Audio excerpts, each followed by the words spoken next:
Omar ada, Hamzah pun ada, pakcik baginda, Ali pun ada, Uthman pun ada. Tapi Abu Bakar dipilih untuk menemani baginda dalam gua. Sehinggalah apabila orang Quraisy dah begitu hampir ke pintu gua, sehingga Abu Bakar sangat bimbang, pusing. Bukan dia takut apa, dia tak rasa bimbang diri dia. Dia tak ada masalah terancam, dia tak takut. Tapi kalau Quraisy dapat, kerana memang dah akhir, orang Quraisy dah pakatan akhir, satu usaha akhir mereka tamatkan begitu, itu saja. Dengan satu hadiah besar 100 ekor unta kalau dapat hidup atau tak. Maka di sana Allah turunkan ayat idh yaqulu li sahibihi, Allah sebut sahib di perkataan mesra. Kita bila panggil kawan, kita panggil bapa, kita panggil anak, panggil nama dia tak cukup lagi. Kita panggil anak kita dengan perkataan mesra, sayang, adik, abang. Kita tulis surat kepada kawan, sahabat. Kalau tulis nama langsung, kalau Allah sebut nama Abu Bakar, dia tak jadi belum lagi kemesraan. Tapi bila Allah kata idh yaqulu li sahibihi, baginda kata pada sahabatnya, kemesraan begitu sekali. Kemudian baginda Abu Bakar juga telah dipilih untuk menemani perjalanan hijrah sampai di Madinah. Akhir ringkasnya, baginda telah memilih Abu Bakar untuk mengimami solat. Ketika baginda hampir 8 hari tak keluar rumah, kerana baginda dalam keadaan uzur yang amat, demam yang panas, baginda suruh Abu Bakar mengimami solat. Abu Bakar inilah manusia yang baginda, bila baginda sebut bahawa inna khisalal khair salasun mi'atin wa sittuna khislatan, kelebihan himpunan kebajikan ini ada 360. Siapa dapat satu, siapa yang ada dalam diri satu daripada 360, dia dah boleh dapat syurga. Maka Abu Bakar tanya, hal biya syai'un minha, ya Rasulullah, saya ni ada tak sesuatu daripada 360? Baginda jawab, na'am, jama'an min kul, semua saya ada mereka. Habis semua, tak ada satu benda. Pernah Sayyidina Umar dalam hati dengan kali ini, aku nak cabar Allah, iaitu bila baginda ajak sahabat berkorban dalam peperangan Tabuk, bawa sikit harta pengorbanan. Umar ni kalau nak kira harta lagi, dia bawa satu ikat besar, heret akad, letak depan Nabi.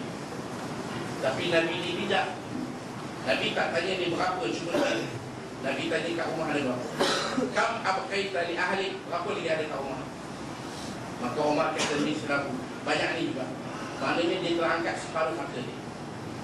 Tak lama kemudian Abu Bakar datang, bawa dia heret barang dia, tak banyak tapi letak.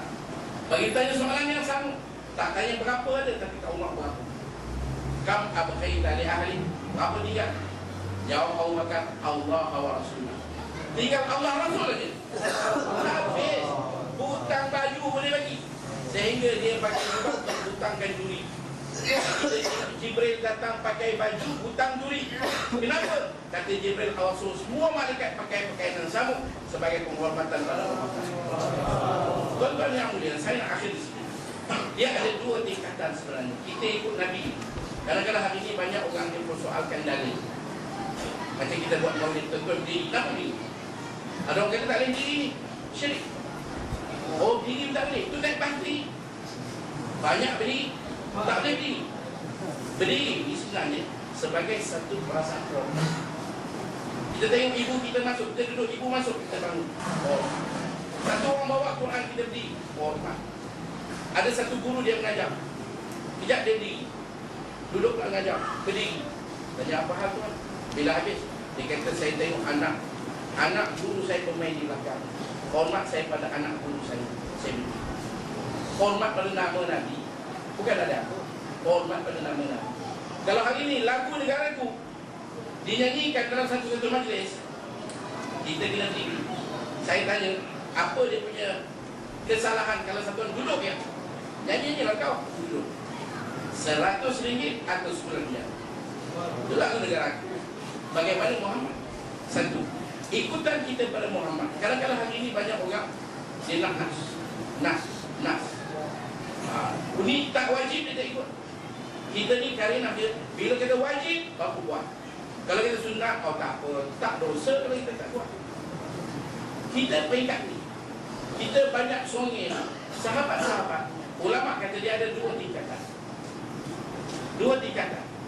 Tingkatan pertama dia panggil taat. Taat ni bila suruh buat. Mana selagi tak suruh tak buat. Bila ditegah tinggal, lagi tak tegah tak tinggal. Ini taat. Ini peringkat biasa. Wajib sunat ni biasa. Bila wajib boleh buat. Ini taat. Ini belum cemerlang. Belum cukup lagi. Kita tak boleh bangga dengan anak kita. Bila suruh boleh buat. Kalau kita tak suruh, berselegak rumah.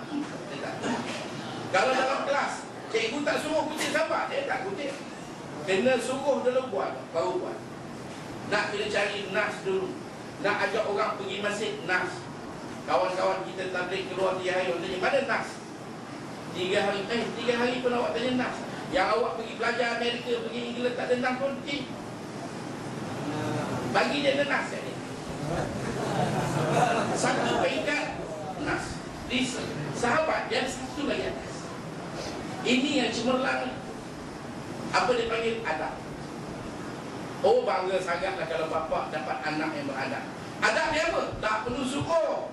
Dia faham tak apa mak dia punya kehendak. Dia balik tengok pinggan mangkuk berselerah dapur. Dia simpan. Kereta bapak dia dapat comot, dia bersih. Tak perlu suruh. Wah, bangganya bapak. Cikgu bangga kalau pelajar yang macam ni. Tak perlu suruh. Ini sahabat radhiyallahu anhu. Mereka beradab. Adab mereka tinggi. Tak perlu suruh. Sebab itu bila baginda wafat, berapa yang kubur sahabat ada kat Mekah Madinah? Mana lain? Sahabat yang bernama Qasum, adik Sayyidina Abdullah bin Abbas, makam dia dekat Uzbekistan. Apa dia buat kat Uzbekistan sana? Dia buat apa? Bisnes. Sayyidina Bilal, makam dia dekat Damsyik. Dia buat apa? Kalau nak tunggu perintah Nabi, Nabi kata kau pergi tau, jangan lupa. Kita tak dapat harap agama lah tuan-tuan. Tapi adab mereka ni lah yang membawakan kita. Pernah satu ketika Abdullah bin Zubair, baginda bekam kepala. Baginda bagi darah pada Abdullah bin Zubair. Baginda ke Abdullah bin Zubair ni anak kepada Zubair bin Awam. Mak dia ialah Asma kakak Aisyah. Baginda kita wari, kau pergi sembunyi, kena pergi tanam. Pergi tanam. Abdullah bin Zubair bawa darah. Pergi satu tempat ujung, dia tengok kanan, dia tengok kiri, dia tengok depan, dia belakang. Siapa pun tak ada, dia pun tanam. Tapi bukan dalam tanah, dalam pekul. Dia pergi minum darah Nabi. Kalau dia kata apa ni, mana nas yang kau pergi minum, siapa suruh? Nabi tak pernah ajar sahabat minum darah. Dia minum darah Nabi. Sanggup dia minum. Kalau orang kata dia tak asuh, kalau habis ni orang kata ekstrim, dia minum darah. Dia minum darah Nabi. Habis. Bila dia balik, kalau Nabi tak tanya, selesai. Kita pun tak tahu cerita. Tapi Nabi tanya, Allah nak kita tahu. Allah nak kita tahu. Maka Nabi tanya, kau dah tanam? Tak. Nabi tanya lagi, di mana? Dia kata tempat orang tanam. Habis dia cakap benar. Sahabat dia tidak ada takabur. Sahabat tidak ada ujub. Dia tidak ada riak. Dia, sahabat ni bukan macam kita. Dia tak ada perasaan-perasaan ego, tak ada. Sombong tak ada. Subhanallah, sifat yang ini. Kenapa? Kerana pendidik dia Rasulullah telah mainkan contoh. Rasulullah masuk Mekah. Bila pembukaan kota Mekah,